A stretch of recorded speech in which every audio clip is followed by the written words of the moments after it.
মানেন, একজন আলেমের শরণাপন্ন হন। আপনি নামাজের রুকু জানেন না, সেজদা জানেন না, তাসবিহ জানেন না, ইমামের কাছে এসে শরণাপন্ন হন। ইমাম সাহেবকে বলেন, হুজুর আমার নামাজ হচ্ছে না, আমার নামাজের সমস্যা হচ্ছে, এটা বলেন। বলেন না। ইবাদত করবেন কোত্থেকে? ভিতরে তো হারাম ঢুকে দিতেছে আমাদের ভিতরে, হারাম।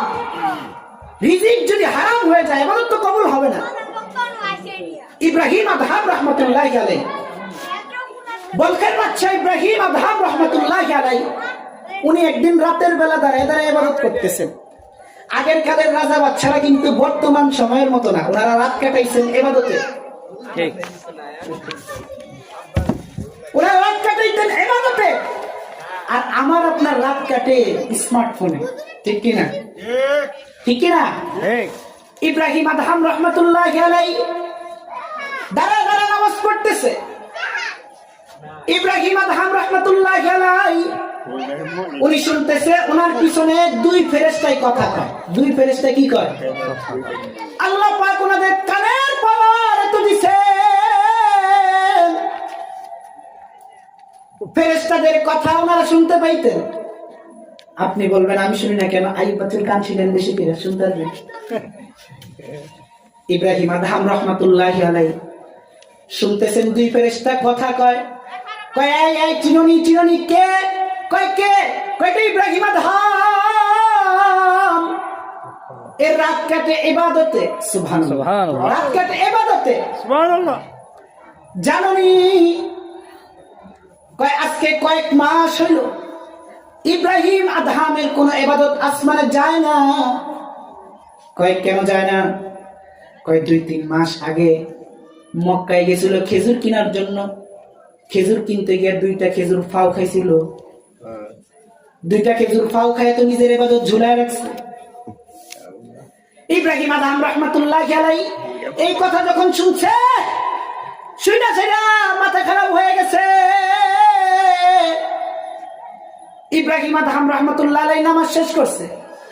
নামাজ শেষ কইরা পায়দল সফর কইরা 2 মাস সফর কইরা গেছে মদিনাতুল মুনাওয়ারায়। যায় ওই দোকানের ওই খেজুর বিক্রেতার কাছে যায় বলে, ভাই এই দোকান থেকে আমি 2-3 মাস আগে খেজুর কিনতে সময় 2টা খেজুর ফাও খাইছিলাম।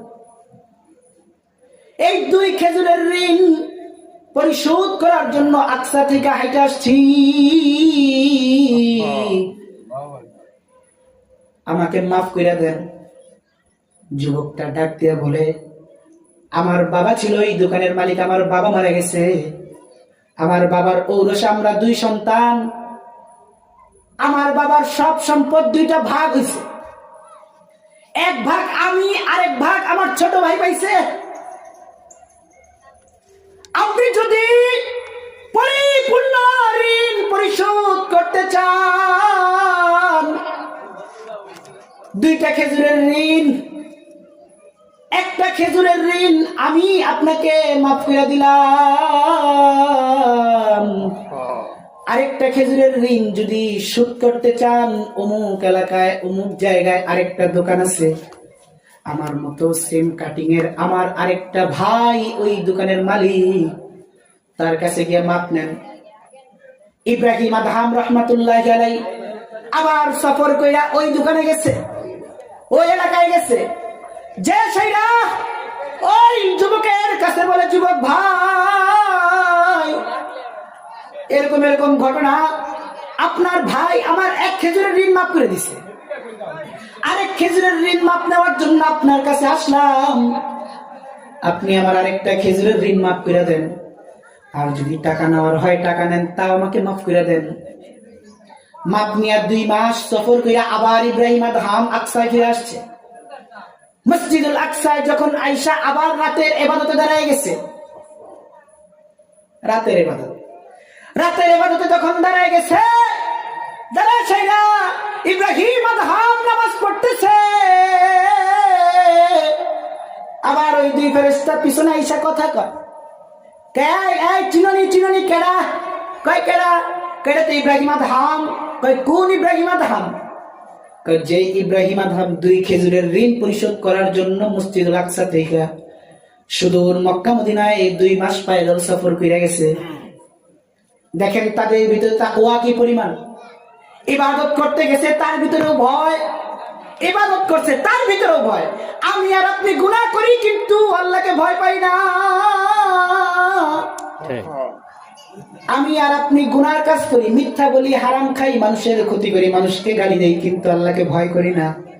কিন্তু আগের কালের বড় বড় আলেমদেরকে দেখেন, বড় বড় আবেদদেরকে দেখেন, রাজা বাদশাদেরকে দেখেন, তারা ইবাদত করছে কিন্তু আল্লাহকে ভয় করছে।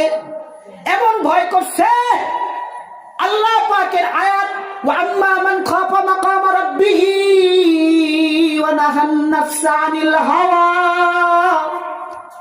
এই হাওয়া নিজের নফসের খাসিয়াত সব মিটাই দিছে একমাত্র কাকে খুশি করার জন্য। সবাই জোরে বলেন, আল্লাহকে খুশি করেন। কাকে খুশি করার জন্য? আল্লাহর নাম নিতে কি ভয় লাগে নাকি? জোরে বলেন আল্লাহু আকবার। আল্লাহু আকবার। আর জোরে বলেন আল্লাহু আকবার। আল্লাহু আকবার। আল্লাহ সবার ঈমান বাড়ায় দাও, বলে আল্লাহু আকবার। আল্লাহু আকবার। আল্লাহ সবাইকে কবুল করে, সবাইকে নামাজি ওয়ালা বানায় দাও, এলাকার ঘরে ঘরে নামাজি ওয়ালা বানায় দাও, আবেদ আলেম হিসেবে কবুল করে নাও, করে না আমিন। আমিন। আল্লাহ পাক যে কথাগুলো বললাম সবাইকে আমাকে সহকারে আমল করার তৌফিক দান করুন, আমিন। আমিন। আপনার